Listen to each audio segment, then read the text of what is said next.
Policies and Priorities Committee meeting to order for Monday, September 11th. Approve the agenda. Council Norbury.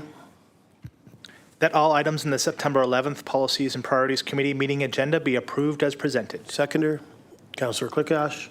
All in favor? Carried. Adoption of minutes for August 14th, 2023 Policies and Priorities Committee meeting minutes. Recommendation. Councillor Dussault.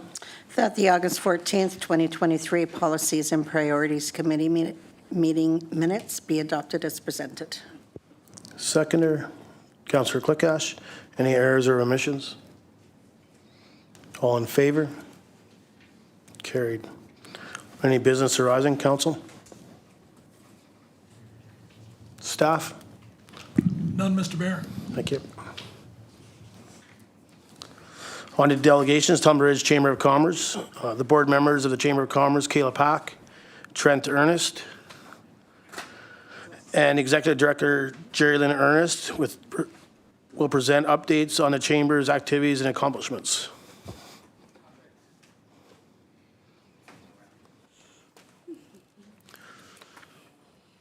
Welcome. Thank you for having us. We appreciate you taking the time to let us come in front before you to present. My name is Kayla Pack. I'm the Chamber President. And I'm Trent. I'm the Chamber Vice President. And today's presentation is to go over Some of the things that we've been doing for the last few months. Yeah. Okay. So, Mayor Krakowka and esteemed council members, we extend our gratitude to you for your support and financial assistance towards the endeavors of the Tumbler Ridge Chamber of Commerce. We're pleased to provide you with an update on our recent activities and accomplishments, all of which have been made possible through your invaluable support. Here is an overview of our key achievements. Number one, the business walk participation. Because of funding, we were able to actively engage with local businesses through initiatives like the Business Walk. This outreach effort has enabled both the district and the chamber to gain insights into the challenges, needs, and opportunities that our business community faces. Funding the chamber has contributed to fostering a business-friendly environment in Tumbler Ridge. Number two, supportive communication during the evacuation. We appreciated your financial support during the evacuation incident. Because we were funded, we were able to promptly reach out to our members, offering assistance and vital information on available services. Your support helped ensure that our members felt supported and informed during a challenging time. Number three, newsletter distribution. The funds you provided have also played a role in enabling us to maintain our commitment to helping our members informed and keeping our members informed and engaged. The regular distribution of our newsletter, which features important updates, events, and information, have been made possible through your continued support.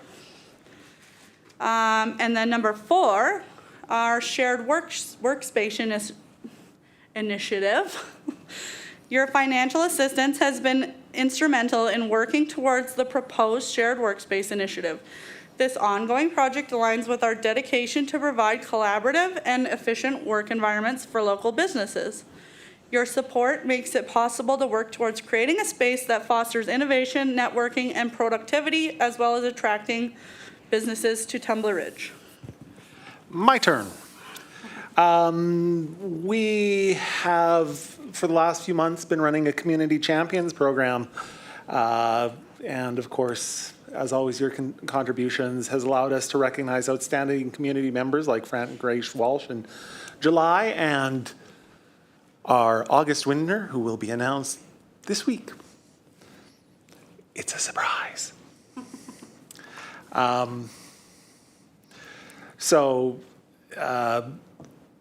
We're also taking over the small business Christmas party from the Tumbler Ridge Children's Center Society, since there is no longer a Tumbler Ridge Children's Center Society.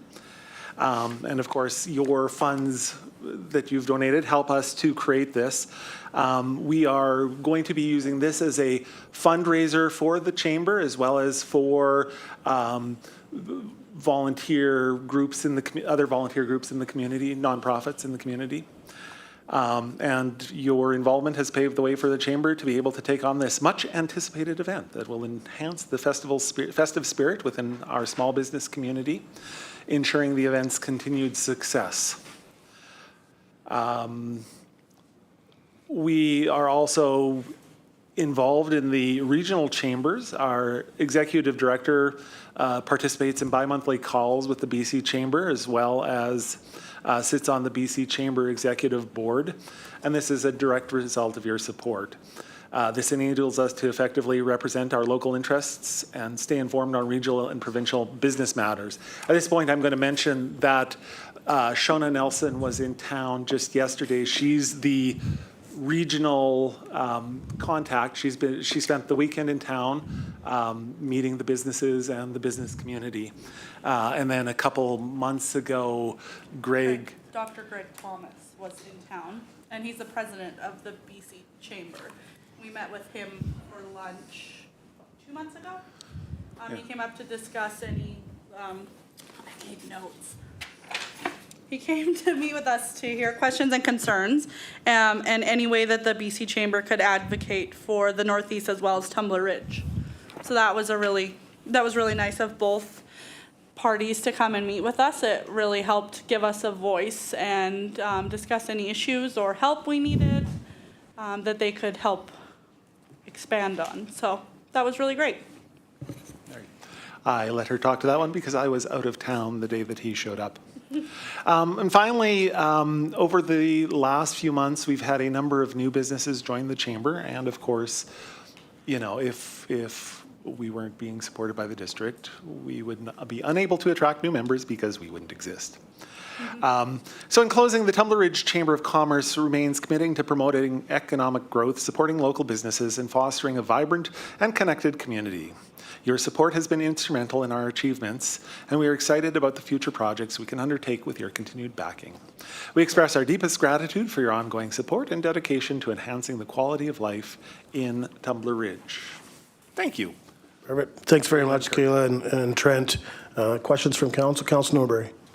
Thank you, Mayor Kakaka. Thank you for coming in. I definitely support BC Chambers, well, Chambers of Commerce's. I recognize that you are our voice for our business community, and I definitely want to hear from our business community.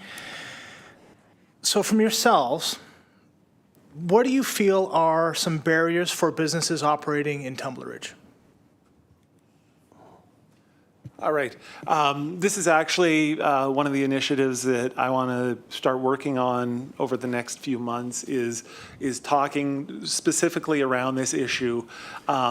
In the past, there has been issues with for new businesses, getting business licenses, getting the appropriate information that they need so that they can manage, you know, to do whatever they want to in order to set up a business. I know that there has been a lot of work done in the last few years to make it easier for the purchasing of property. But I know that that in the past, it was one of the biggest complaints was that it was really hard to say, okay, I want to start a business. I'm going to purchase this property over here. I'm going to build a space. And there was just a lot of red tape. There's been a lot of work done by the district to clean this up, but we haven't really had any real chances to test this. Like there's no new buildings that have come up in the downtown core in the last 5 years. So that one is we're holding on to that one, watching that one, watch a space basically to see what happens. Another big issue is that a lot of people say that it's really expensive to find space downtown. Kayla can speak to this one more specifically because she's faced with this one, right?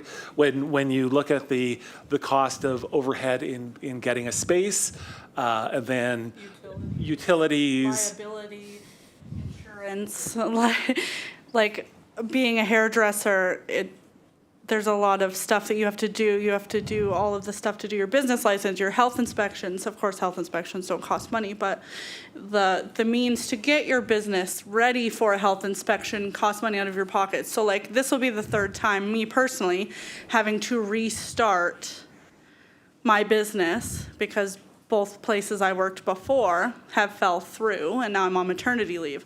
So now to find a space, pay the utilities, and now for me personally, daycare, liability insurance, and on and on and on.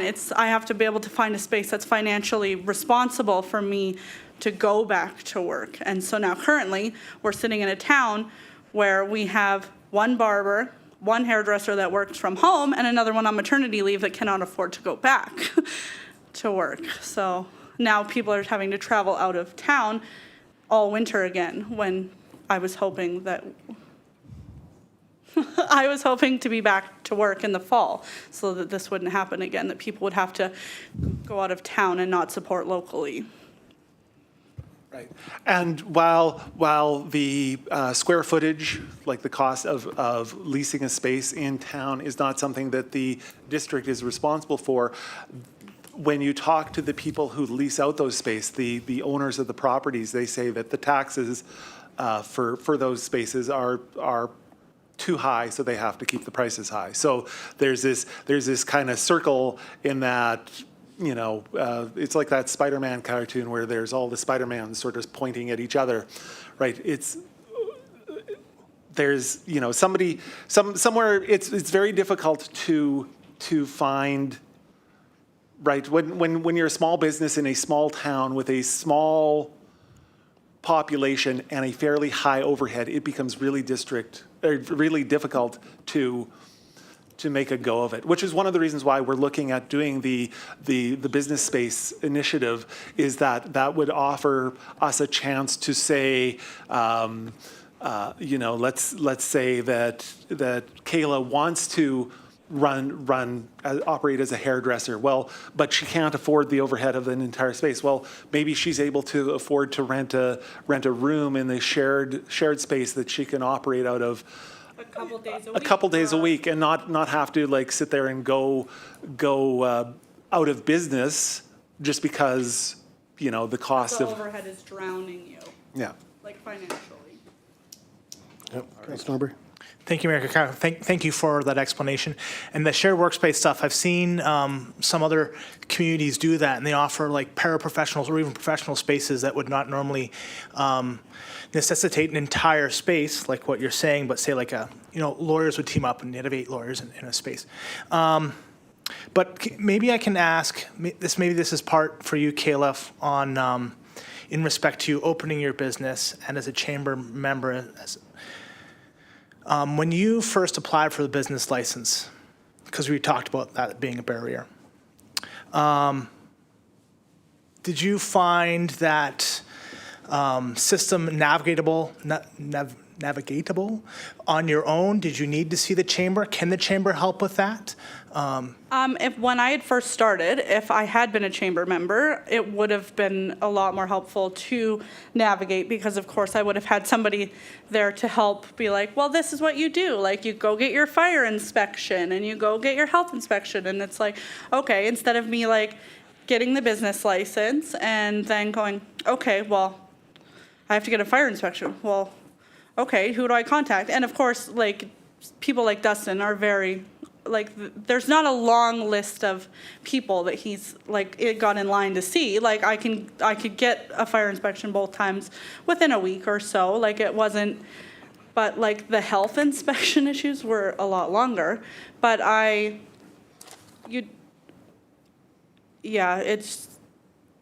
it would have been more helpful to have somebody that could have helped me, it steered me in the right direction when I first had started. Oh, and then to add to that, there is a business in town that if it wasn't for the fact that they had joined the chamber and reached out, and Jerrilyn had helped them with grants and a building facade grant and a grand opening and all of that, I feel like they wouldn't have been able to be steered in the right direction to even get their business off the ground. So I definitely think that help from the chamber is definitely an asset for new businesses. Anything else, Councilmember? Okay. Council? Okay, I have a couple. Can you tell me how many board members you have at this time? It talks about that you've gained some. We had a number at the last delegation. I'm just wondering if you have the number. Do you mean Board members Board- or members of Members, chamber members. Jerrilyn, what was the number now? 47, 48, yeah.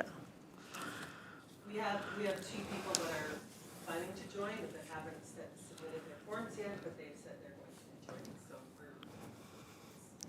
we're. Okay, no, appreciate that. And the other question, and it's that shared work space initiative. Do you know whereabouts is the chamber on that like this? I know this has been ongoing, and I understand it's not a speedy process, but just curiosity on that one. So we were hoping to get the tech space. And unfortunately, we were outbid on that one by a suspiciously low margin. And so we now have to kind of start looking at alternative spaces. One of this, there are very few spaces that are in the downtown core that would be appropriate. One of which I hesitate to mention is owned by the district. Unfortunately, so when we were looking at the tech space, we had $30,000 in grants kind of lined up to sort of do all the improvements and everything, but because we didn't. 300. Did I say 300,000? You said 30. 33. Sorry, I missed a zero. 300,000. But of course, those grants, because they've got a sort of a time frame on them, we probably can get a bunch more of them, but they're mostly for. Well, I mean, you guys face this all the time. You can get grants for infrastructure, but grants for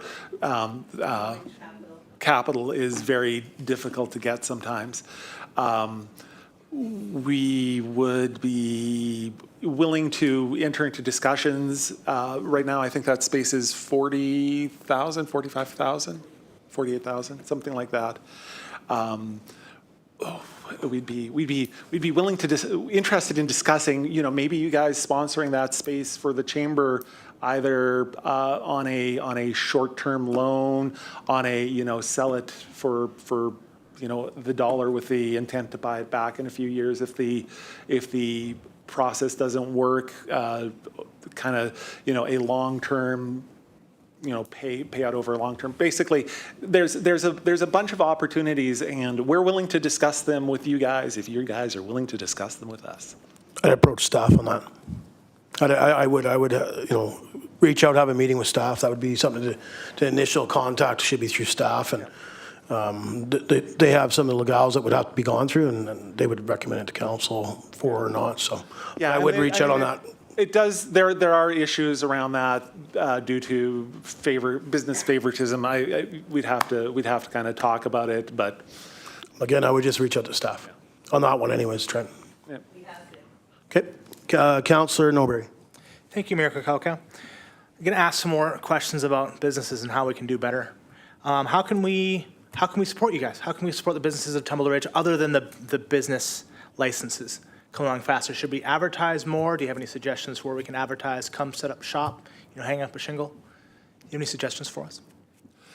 Yeah, I mean, as I said earlier, it is tough to do business in Tumbler Ridge just because, low population means that, the number of people you can get. So there's not a lot of people clamoring to start a new clothing store in Tumbler Ridge. So, which is, again, not to blow our own horns, one of the reasons why we're looking at doing the shared workspace, because that means that rather than a lawyer having, paralegal having to find a space here, then set up and, do all the work to that, they can do what Kadzioka and Smart are doing with the health clinic. Come in once every 2 weeks, rent a space, and just sort of, do business in town at a smaller level, right? To use it as a remote work space for working, right?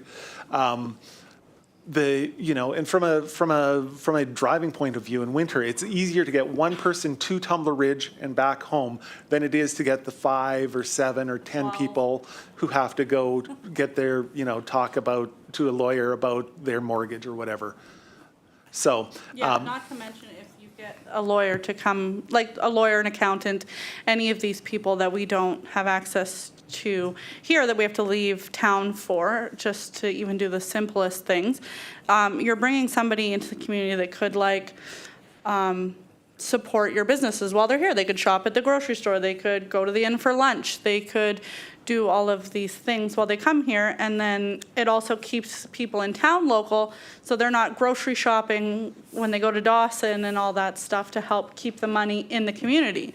So that's why, another reason why we think that having a shared workspace where one person comes here instead of 12 people go out, then you're helping concentrate the money in your community. Which feels a little bit like we're beating around your question, but we do see that shared workspace as being a key component in developing business in town. It gives people, say the home-based businesses, a chance to come out and, have a slightly more professional face to the community where they're meeting with people in the downtown core as opposed to in their living room while wearing their fuzzy slippers.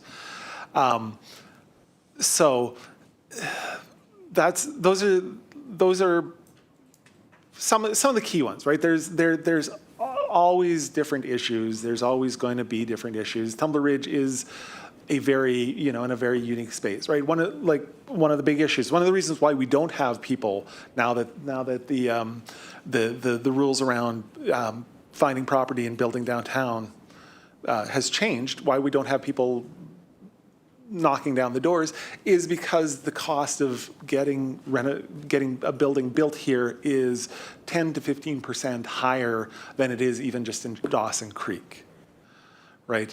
And is that something that the district can actually do anything about? I don't know. Is it something that the chamber can do anything about? Maybe not. But maybe if we talk together, we can figure out some key strategies to I don't know. We probably won't be able to lower the cost of getting stuff out here because you have to ship it out here. But maybe we can come up with creative ways to extend the payment or to encourage people to spend local so that it becomes a little less of a risk to start a coffee shop in the downtown core.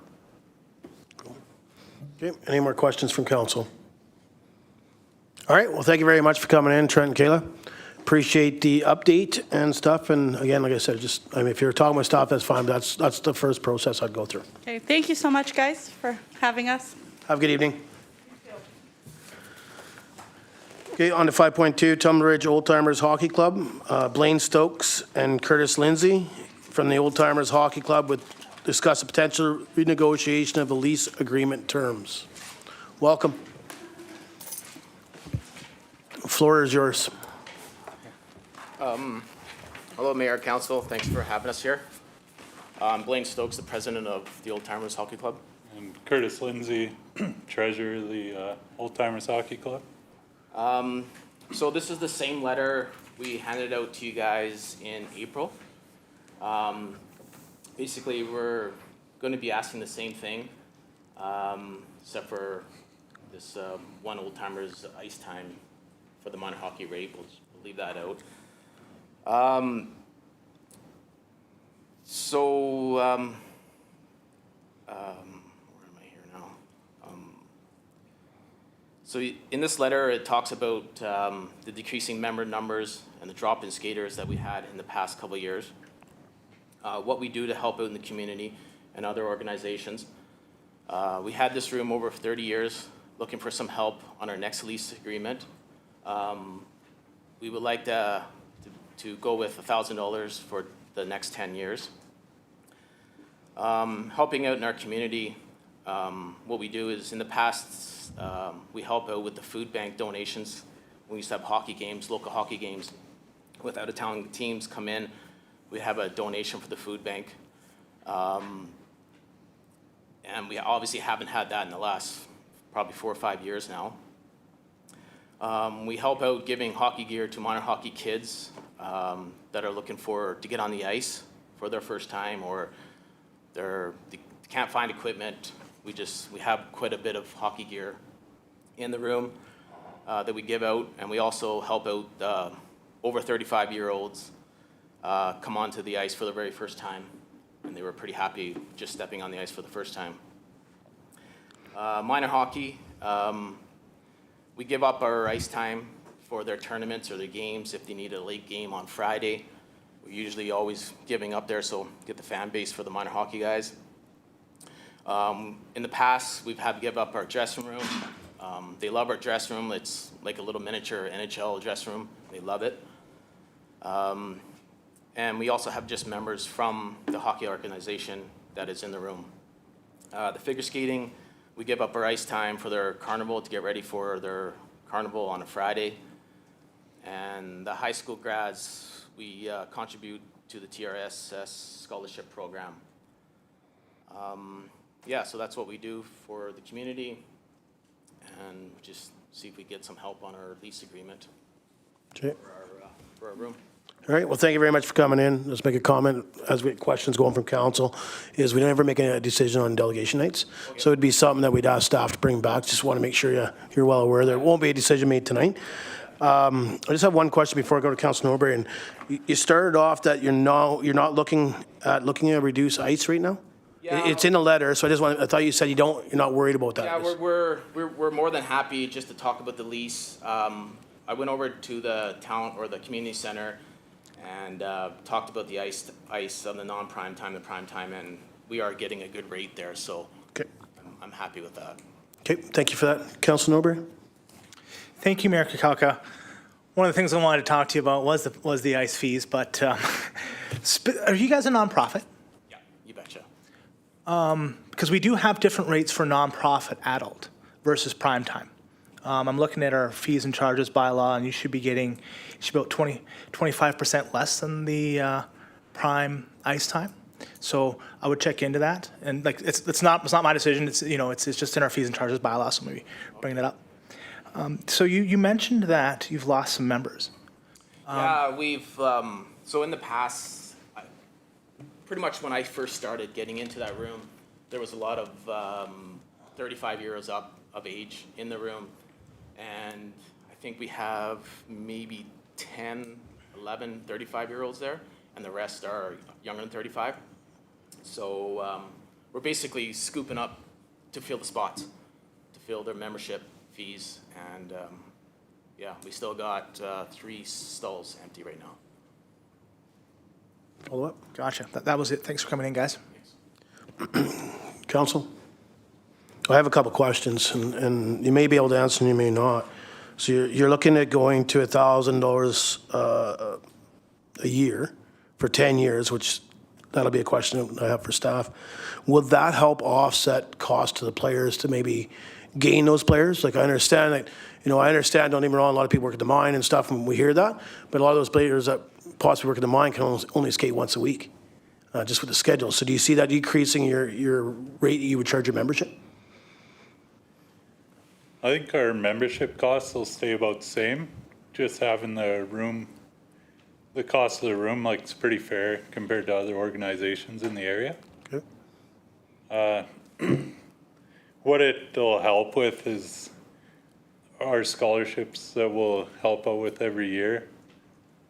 It'll give us the chance to hand out more than 1 or 2, 3, kind of offset those extra costs coming out in a regular season.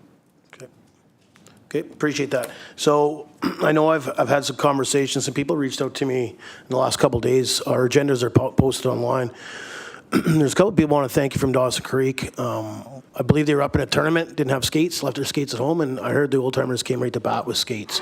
So I know you put it in your letter, but I think council, not all of us go to the hockey rink, but to hear that from somebody that comes from out of town that the old timers went down, were opening up their room, trying to find skates that would fit their child. I think that's, hats off to that organization. When that stuff happens, and I know you've done it for the local youth and children, because I've been down there where that's happened. Somebody doesn't have skates to skate tonight or whatever, and the old timers of, whether they get together and get some equipment for them. I've seen that. I know there's a couple players that were taken care of when they played minor hockey as well. So again, I just want to make sure council's aware of that. But a couple people reached out from Dawson. I'm not sure what year that was, but Yeah. they wanted to thank the old timers. So I guess my question would be to staff, and maybe we can't answer that tonight, and that's fine. But it would be in regards to the 10 years. Normally we can do 5 years, is my understanding. Or maybe we can do 10 years, but I'd like to know if we're able to do 10 years.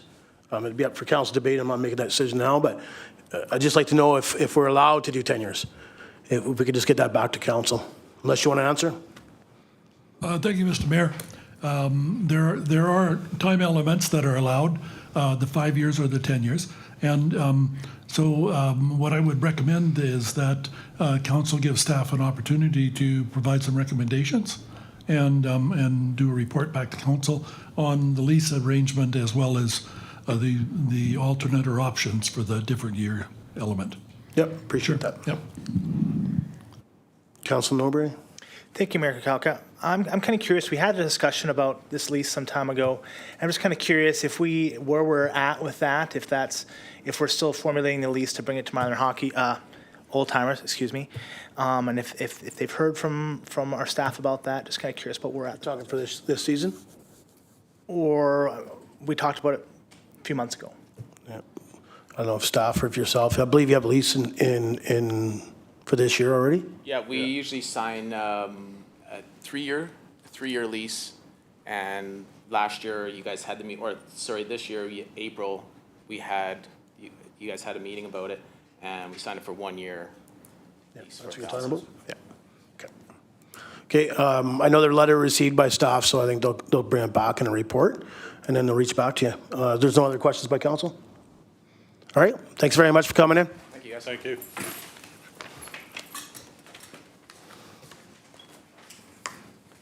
Okay, moving on to reports, grant and aid and fee-for-service policies. Report dated September 11th, 2023, from the Deputy Corporate Officer presenting the grant and aid and fee-for-service policies revisions for discussion. Recommendation? Council Norbury? For discussion? Seconder? I'll second that. All in favor? Carried. Council Norbury? Thank you, Mayor Kakalka. Thanks, staff, for taking this and making a whole new policy for us. One of the comments that I wanted to talk about, portions, was 4.2. And I'll start with the grant and aid policy, so 4.2, so it's on page 18. 4.2 and C. And this is in both grant and aids and fee for service, that we want all organizations that come in for funding to either match the contribution or get donation dollars or in-kind services. I was hoping to hear a little more explanation on what that would look like, because my thoughts is if that an organization can't match the dollar amounts that they're receiving, or they can't prove that they're getting in donations or volunteer hours, they're not eligible. And that's never been something that I'm aware of in the district, so I'm kind of curious to have a little more explanation on that. The same one, Mark. Mr. Woodward? Yeah, thank you, Mr. Mayor. Actually, I'll let our Chief Financial Officer respond to that. Can you please respond to that particular or specific question? Thank you. Through the chair to Councillor Norbury, this was in the previous policy, so it was something that I had brought forward. It wasn't under eligibility prior, it was under, I think, requirements that we brought forward out of it.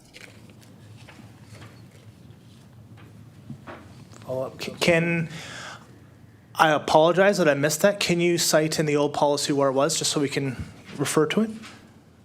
Just a second. Yep. Actually, if I could defer to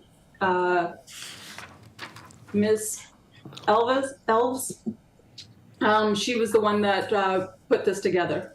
Thank you.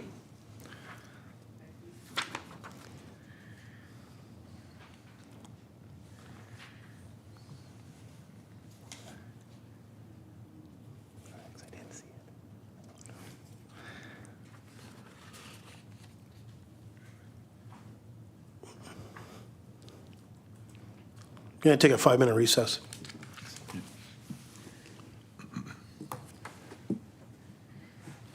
Sorry, I don't like to be live like that and stuff.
Mr. Woodward? Yes, thank you, Mr. Mayor. Does the deputy director want to speak to it, or do you want me to speak to it?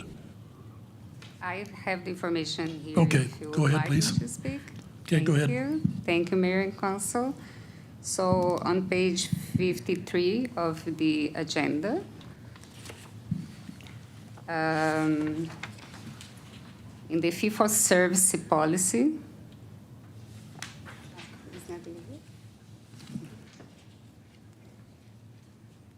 we have who may apply, and then in the third bullet point, we have that be able to demonstrate that they are able to match the district's contribution in either other donations dollars or in-kind services. So what we did was a restructure of the entire policy, and we tried to do the same structure for the both policies. Did that answer your question, Councilor Norbury? Yes, thank you, Mayor Kakelka. And thank you for staff for looking it up, because when I was looking at the grant and aid revision versus the old grant and aid, and that's where I must have missed it. So thank you for clarifying that. So, you know, the point that I'm trying to make is that some organizations, I would hate for this to preclude them from it. Like, what if, I don't want to pick on the museum, but I'll say the museum. What if the museum can't get matching?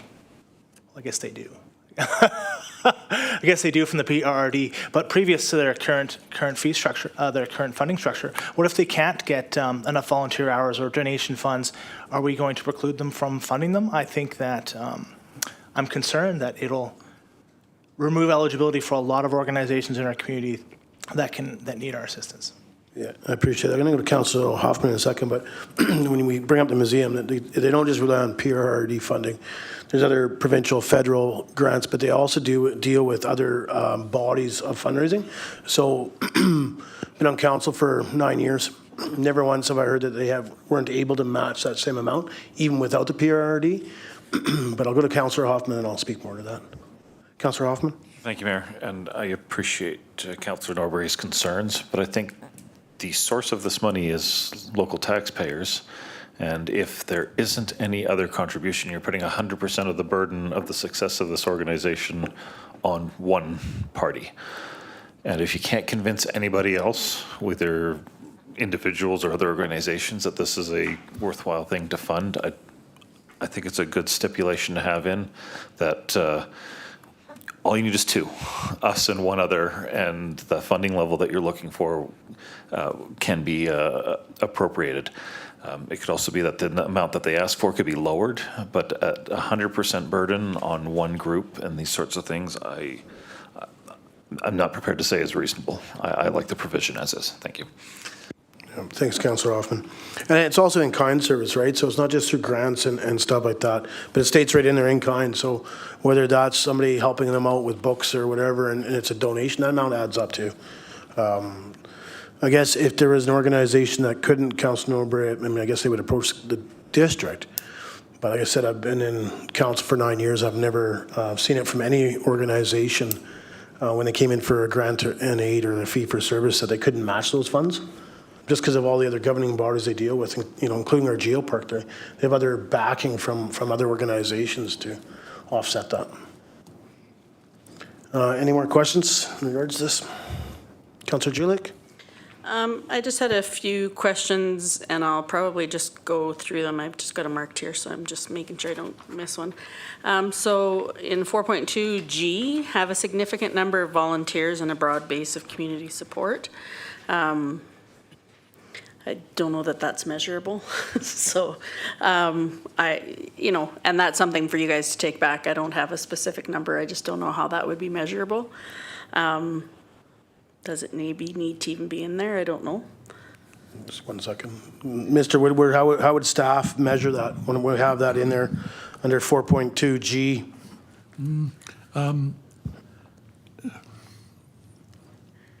Thank you, Mr. Mayor, Mayor and Council. I think that would be exceptionally difficult to measure.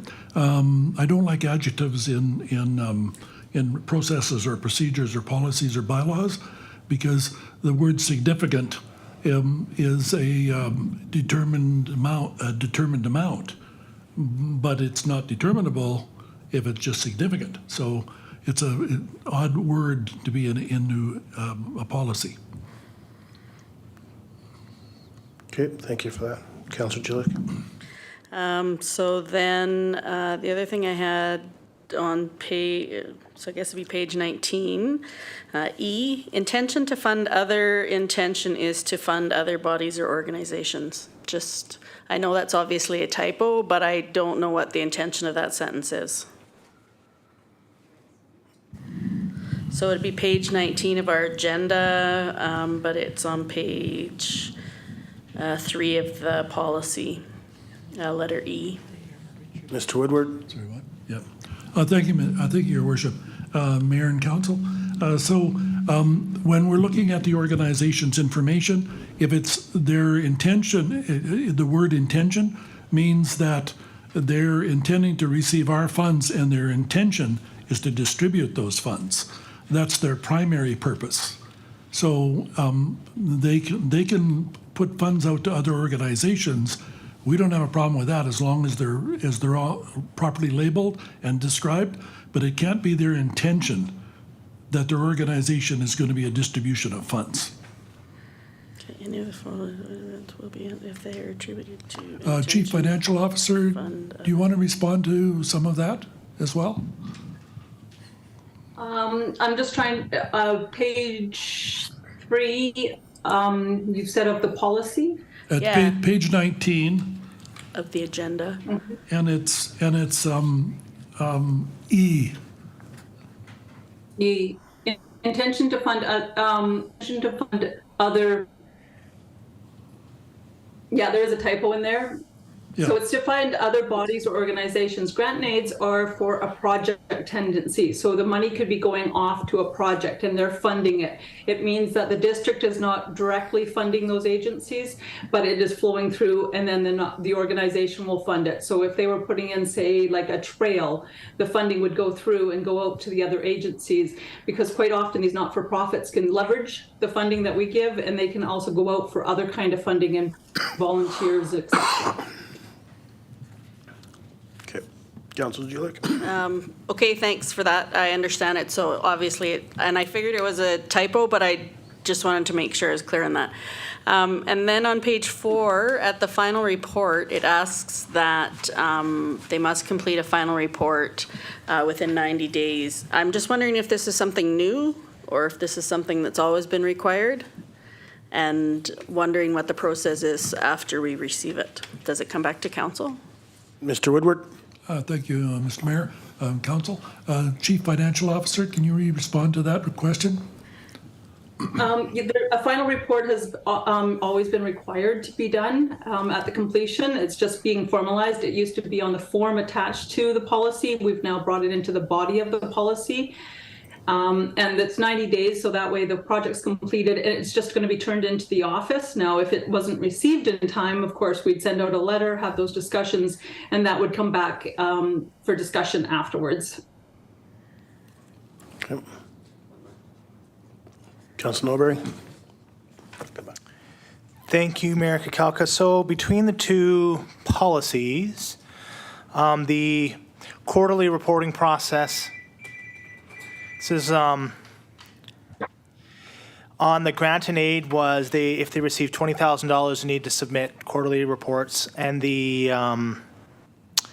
fee for service, it's $12,000. Was there a particular reason why those numbers were chosen, or we just had to choose some numbers? And if there was a reason, can you enlighten us on that? Thank you. Mr. Woodward? Thank you, thank you, Your Worship. CFO, would you like to respond to that? Through the mayor to Councillor Norbury. The difference in the amounts is typically grant and aids are larger projects, and the $20,000 was already allocated in the previous policy to be the benchmark. So I did not choose to reduce it. However, in the grant, the fee for service, this is for operating expenditures. And so the amount was lowered because you could have wages, salaries, and those type of things included in it. And it has a little bit more control before you give out the money. It also makes it so if it's $12,000, it doesn't hinder an organization, because sometimes they're asking for less money and they need it for paying their staff. Councillor Julik? This next two, there's, I'm mostly, sorry, let me start over. There's contradiction of dates through the policy.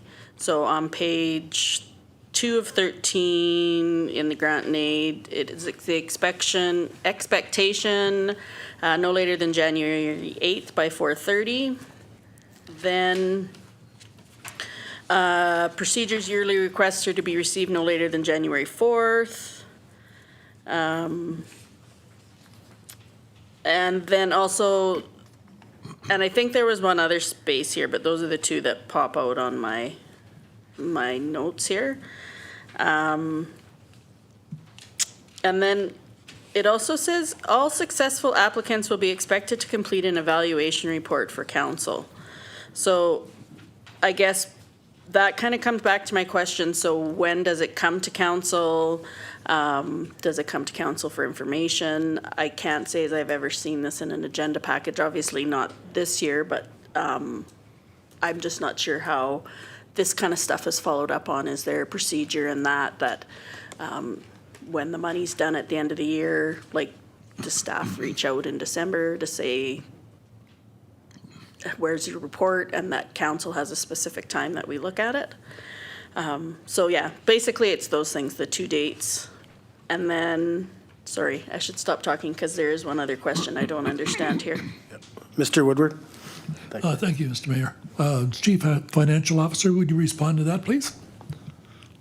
Could you refer me to the first date first, and we'll take them step by step for you? So the first one, it's just for me, it's more of an update for you guys as you're going through typing it up.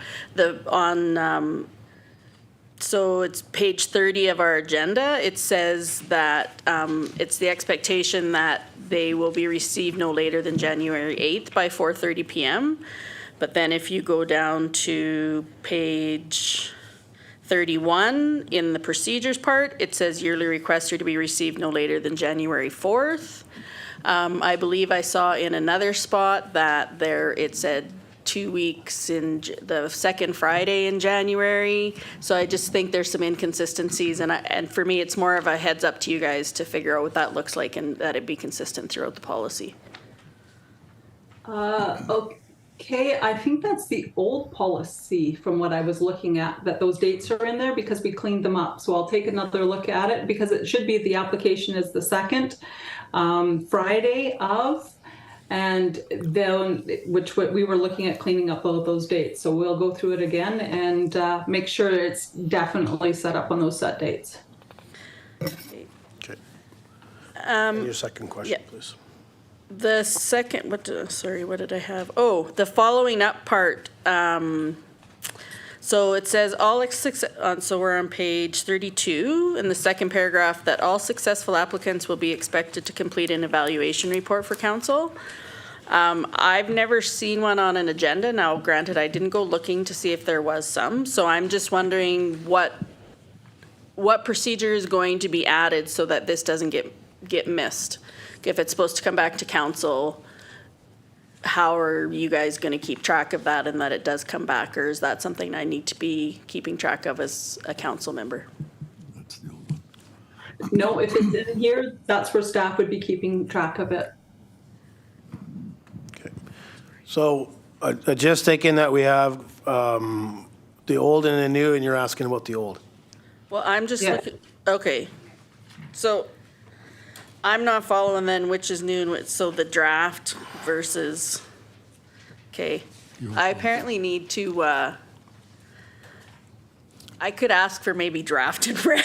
I totally didn't realize we had old and new on here. I was like, why do we got this twice? So you're saying that is not the new one. All right. So then I should be fine. I'll just stop talking. Okay, Councilor Norbury. Thank you, Mayor Kakalka. So on page 18 or page 2 of 12 for the grant and aid policy, my question is in regards to 4.1 subsection C. That is, council will decide on all applications and provide all final approvals by March 31st of each year.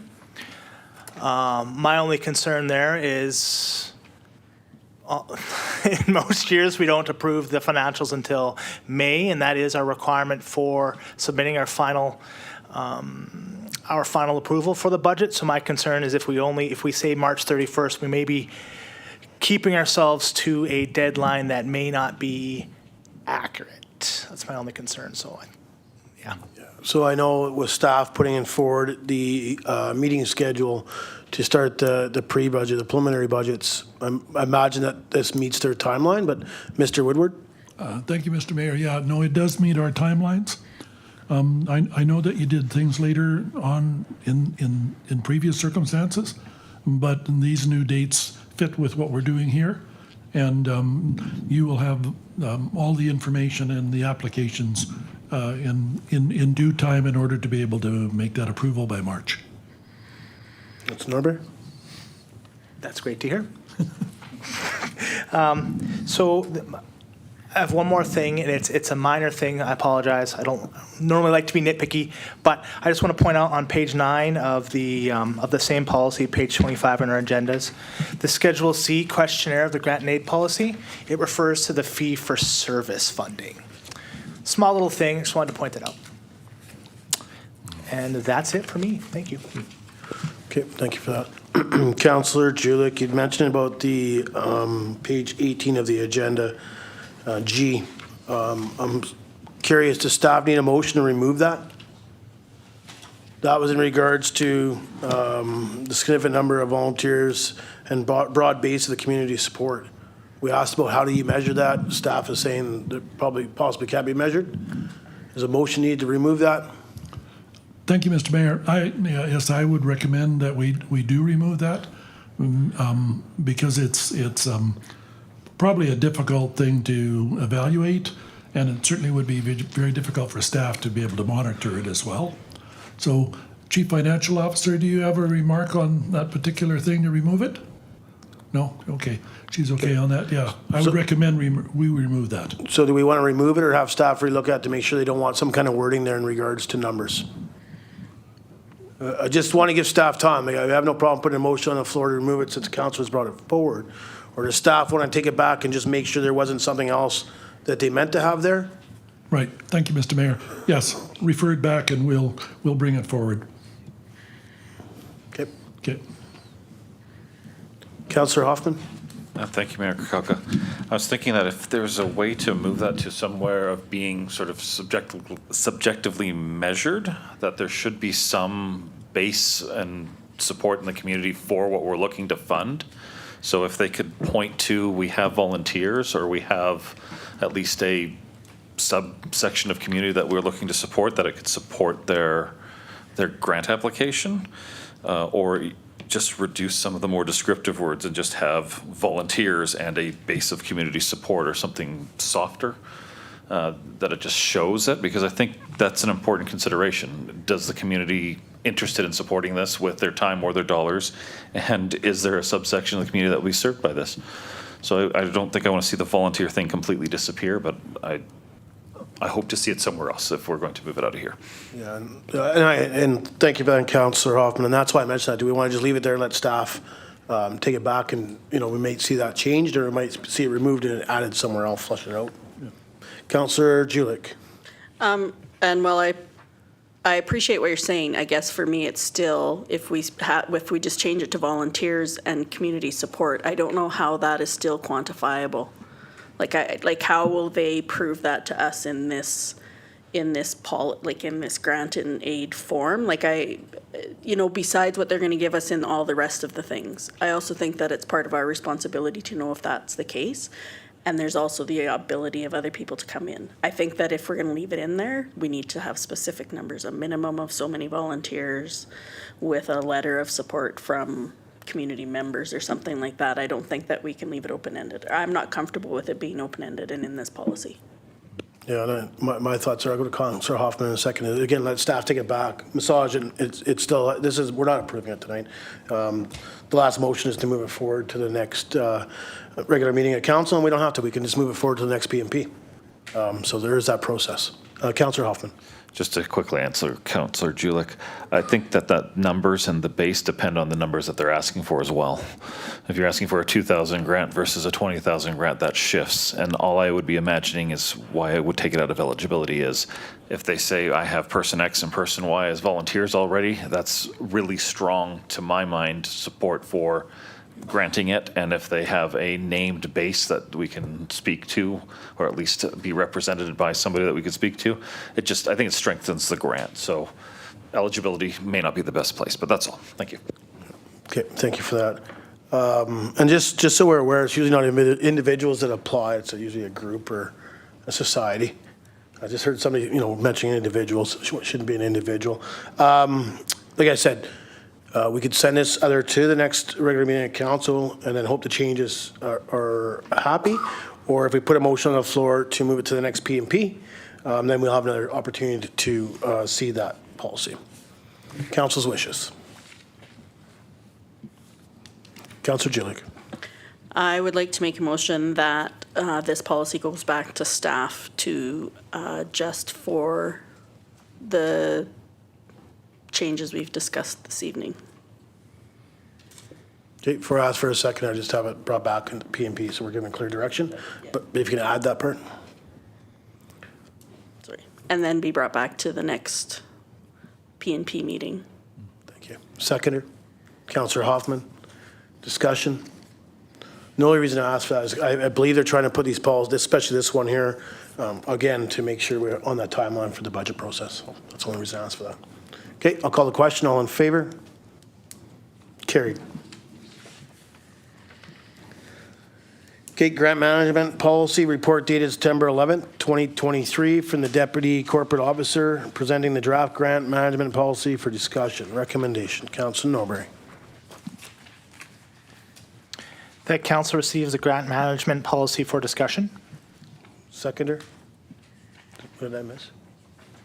Missed the fee-for-service one. Okay. It was supposed Nope, to be all in sorry, one. that was all in I one. was going to say it's Sorry, all I in one. missed it. No Yep, problem. got it. Sorry, Councilor Norbury. We vote already? We're good, because Okay, it's thank you. send back. It's like, it's all one, TR grant and aid policy and the TR 40 fee for service, one policy. No, but I'm saying, did we vote on discussion? No. I didn't hear your, sorry, I was Yeah, having I a side understand. bench. If you could just read the recommendation out. That council receives the grant management policy report for discussion. Thank you. Seconder, Councillor Clickash, all in favor? My apologies to council. Councillor Norbury? Thank you, Mayor Kukalka. My only question is in regards to the grant manager.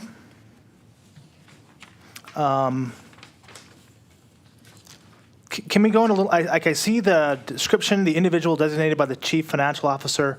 So this is page 68 or 2 of 3 on the grant management policy. We'll give everyone a second. The grant manager is the person that is designated by the CFO. And then, can we describe, like, who could that be? I mean, I know it's going to change. Is it like the department head or the individual come up with the idea? Can we just have a little more explanation on who the grant manager is? Is it the same person? Is it, yeah, thank you. Yeah, no, and I appreciate that, because my comment was, are we adding an employee? When I looked at it, that's what I asked. So, Mr. Woodward? Thank you, Mr. Mayor. Chief Financial Officer can reply to that. Go ahead. Through the mayor to Councillor Norbury. Yeah, the reason for having it open is it can change from person to person. At this point, I would look at it as Tamara's position, because it's just collecting the data, keeping the spreadsheets, doing those type of work. And then depending on if somebody leaves that position, it could switch between the various positions. But yes, one person will be appointed. It is not a new position. It's not going to be any other additions to the finance division. Okay. Councillor Norbury? Thank you, Mayor Kukalka. So my other one is in regards to 5.1, the application process. Before applying for a grant, the applicant department must obtain the senior management team's approval. Is this standard that it has to go to the team? I'm kind of surprised it didn't just go to our CAO or, yeah, that was my thoughts is, yeah, why not just our CAO? Yeah. Mr. Woodward? Thank you, Mr. Mayor. It can go to either or both. I don't have a problem with that. Just because the final information comes to me, it doesn't mean that it can't be processed. So that can be an arrangement. I prefer that arrangement, and I like that arrangement. Thank you. Councillor Julik? Just a typo in case you guys miss it. Oh, sure. Mike's not. Oh, sorry, I thought I hit it. Sorry, it's just a typo in case you guys miss it when you're typing it up on page 60 to 69, 5.2.2, letter C. It says otherwise commit the district, and then it's COC. I'm assuming that needs to be CFO or commit the district of, what, I don't know what it's supposed to say, but I'm pretty sure it's not supposed to say what it says. So it's on C at the very bottom. I would just recommend or appreciate, council, if you're finding typos in a report or in a policy, just come in and see staff. Way easier for them to see it, know where it is, they can mark it. Understand, I mean, I appreciate the staff that do up the type, because I know it would not be me. So, but if we can just come in ahead of time or just notify it, and especially at PMP, if just get that we see it, and you can make a note of it or whatever, and staff can just take that away and change the wording if it needs to be. Absolutely. I apologize. I mean, I underlined it, but I just Yeah, talked to absolutely. staff. Yeah. Thank you. Okay, is there any more discussion in regards to this report?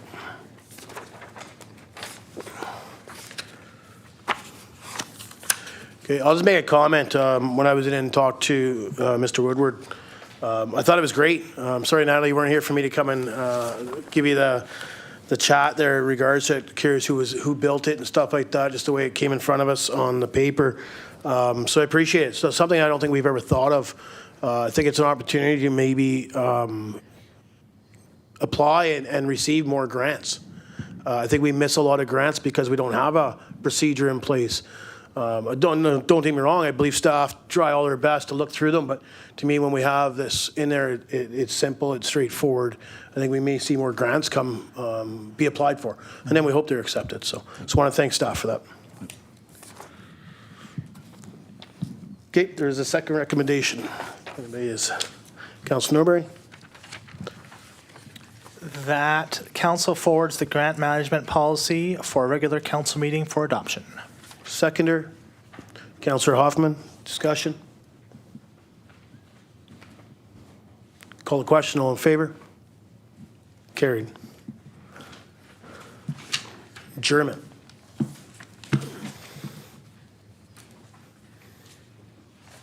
Councillor Dussault? That the September 11th, 2023 Policies and Priorities Committee meeting be adjourned. Seconder, Councillor Norbury, all in favor? Opposed? Carried. Thank you.